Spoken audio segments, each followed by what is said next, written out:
Pernah nggak sih kamu ngebayangin, gimana rasanya kalau orang yang ditugaskan negara secara khusus buat nangkap koruptor, malah dia sendiri yang kena kasus korupsi.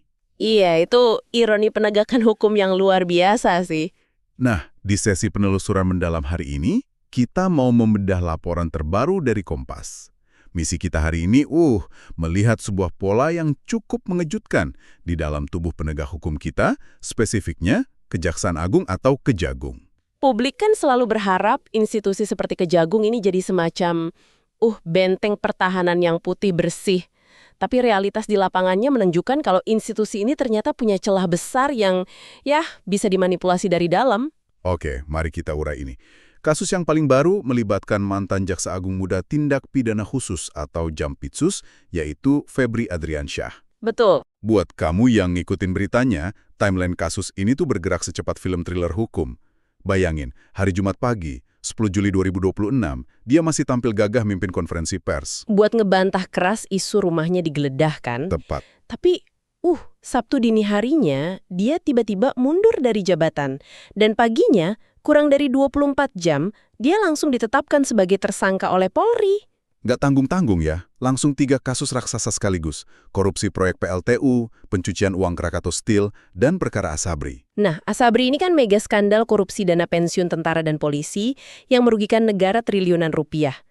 Gimana ceritanya seorang petinggi, sang pemburu koruptor utama, bisa dibidik oleh Polri cuma dalam hitungan jam? Yang menarik di sini adalah mekanisme hukum dan tarik-menarik institusional setelah penetapan itu. Di Indonesia, Polri dan Kejagung itu memang punya irisan kewenangan kalau urusannya menjadi kasus korupsi. Terus?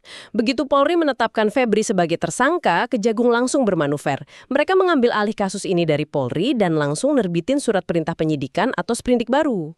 Tunggu dulu, mengambil alih kasus ke rumah sendiri, memangnya itu sah secara hukum?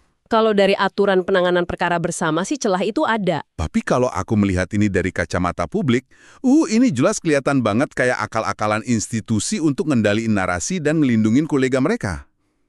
Apalagi dengar-dengar setelah ditarik, status Febri malah turun ya? Iya, anehnya dia diperiksa kembali cuma sebagai saksi, bukan tersangka. Hah? Turun jadi saksi? Terus gimana logika hukumnya membenarkan hal ini? Secara prosedural, Kejagung berdalih kalau status tersangka dari Polri itu memang tidak gugur. Tapi mereka beralasan harus pelajari semua dokumen dan alat buktinya dari nol lagi.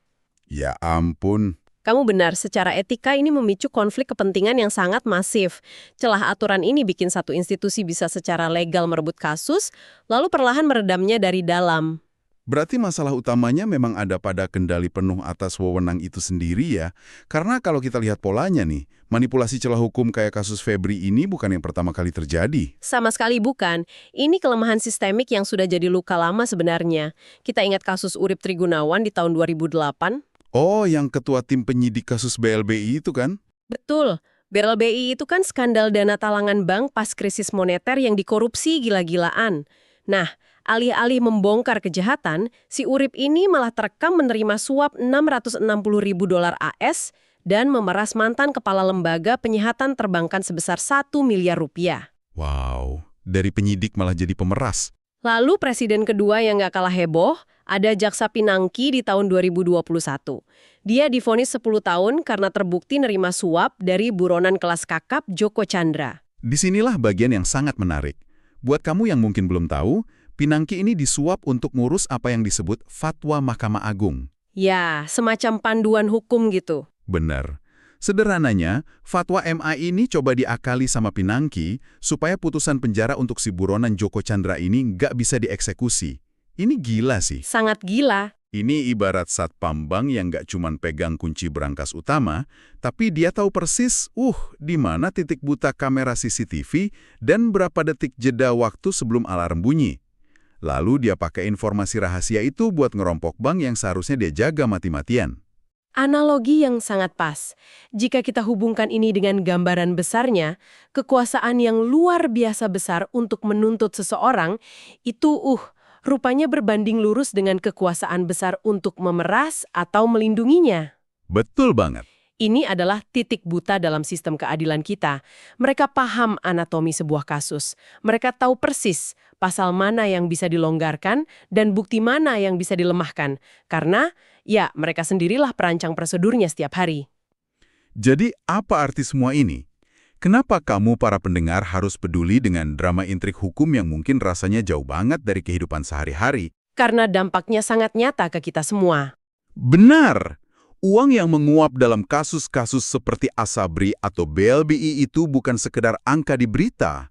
Itu adalah aset negara, itu uang pajak mulo yang berdampak langsung pada kesejahteraan ekonomi publik. Betul, kalau orang-orang yang tugasnya memburu uang itu malah ikut memanipulasi sistem, ya keadilan kita bocor dari dalam. Kasus Febrie, Urip, dan Pinangki ini membuktikan kalau wewenang absolut yang minim transparansi adalah sebuah bom waktu. Setuju. Dan ini memunculkan pertanyaan penting untuk kamu renungkan.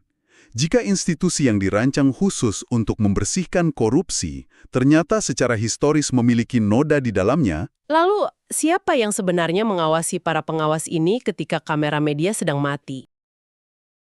Download Tribun X sekarang. Menghadirkan lokal menjadi Indonesia.